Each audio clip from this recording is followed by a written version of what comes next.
এখানে এসেছেন দেলোয়ার মেম্বার আমাদের আপনাদের জন্য কিছু শীত বস্ত্রের ব্যবস্থা করেছে। প্রচন্ড শীত, এটা ভালো উদ্যোগ নিয়েছে এবং এই শীত বস্ত্রটা আমরা আপনাদের মহিলাদের মাধ্যমে দিতে চাই। ফ্যামিলিতে মহিলাদের অবদান সবচাইতে বেশি। সন্তানরা যখন কান্নাকাটি করে মার কাছেই করে, মার কাছেই চায়। আমরাও যে ফ্যামিলি কার্ড চালু করেছি প্রতি মাসে, এগুলি ধীরে ধীরে আমরা আরো বৃদ্ধি করব।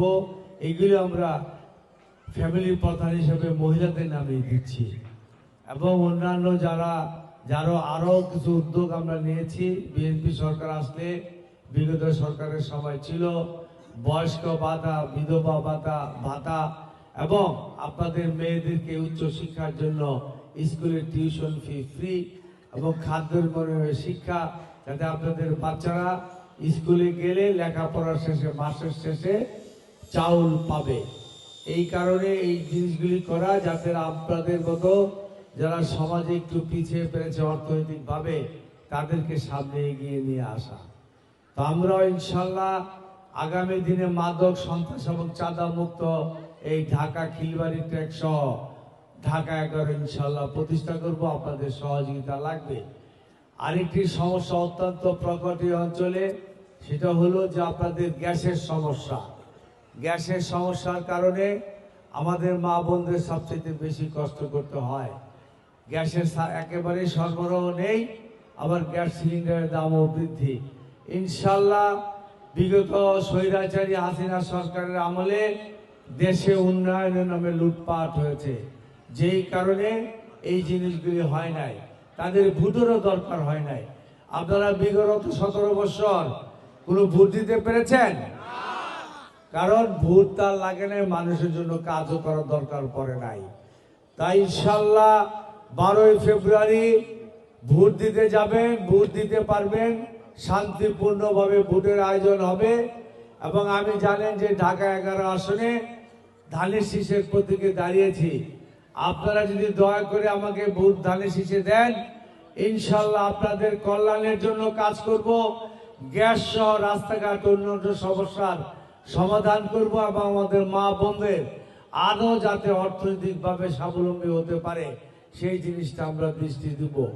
এবং এই গ্যাসের সমস্যাটা খুব জটিল, এটা আমরা যত তাড়াতাড়ি সম্ভব ইনশাল্লাহ করব। সর্বোপরি এই এলাকার মানুষ সবসময় আমাদের সাথে ছিল। বেগম খালেদা জিয়া যখন নির্বাচিত হয়ে এই এলাকা বাংলাদেশের প্রধানমন্ত্রী হয়েছে, এই এলাকায় গ্যাস, পানি, বিদ্যুৎ এবং এই এলাকা একারমুক্ত করার কারণে আজকে বিশাল বিশাল অট্টালিকা বিল্ডিং এখানে হয়েছে। 91 সালের আগে ছিল না। গ্যাস আমরাই দিয়েছিলাম, কিন্তু তারা এটার আর সর্বব্যবস্থা উন্নত করে নাই। ইনশাল্লাহ আগামী দিনে আমরা করব। আর আপনাদের যাতে কোনো অবস্থায় মাদক, সন্ত্রাস বা চাঁদা বা কোনো মহিলাদের বা কারে কোনো সমস্যা আমাদের কোনো নেতৃবৃন্দ বা কোনো লোক করতে না পারে, সেই দিকটা আমরা দৃষ্টি রাখবো ইনশাল্লাহ। তো আপনাদের আগামী 12 ফেব্রুয়ারি নির্বাচনের দিন যাবেন, ধানের শীষে আপনারা ভোটটা দয়া করে দিবেন। এই প্রত্যাশা ব্যক্ত করে আমি আমার বক্তব্য শেষ করছি। খুদা হাফেজ। বাংলাদেশ জিন্দাবাদ। আপনাদের সকলকে ধন্যবাদ। করবে আমাদের নাসির, উনি আগে বলেছে এবং কায়েম সাহেবও বলবেন আশা করি। তো আমি আপনাদের কাছে ম্যাডামের জন্য দোয়া চাই এবং এই ম্যাডামের উচিলায় আমি আপনাদের মাঝে কিছু কম্বলের ব্যবস্থা করেছি এবং আগামীও তো যাতে আমি আর কিছু আপনাদের দিতে পারি এই আশায় ব্যক্ত করে আজকের মতো। আর একটা কথা, যেহেতু আমাদের 11 আসনের আমাদের ডাক্তার কায়েম সাহেব, উনি আমাদের ধানের শীষের প্রতীক নিয়ে 11 আসন লড়বেন। আমরা চাই আপনারা সবাই ধানের শীষে ভোট দিবেন।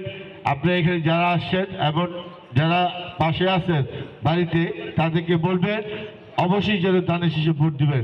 সবাইকে ধানের শীষে ভোট দিবেন।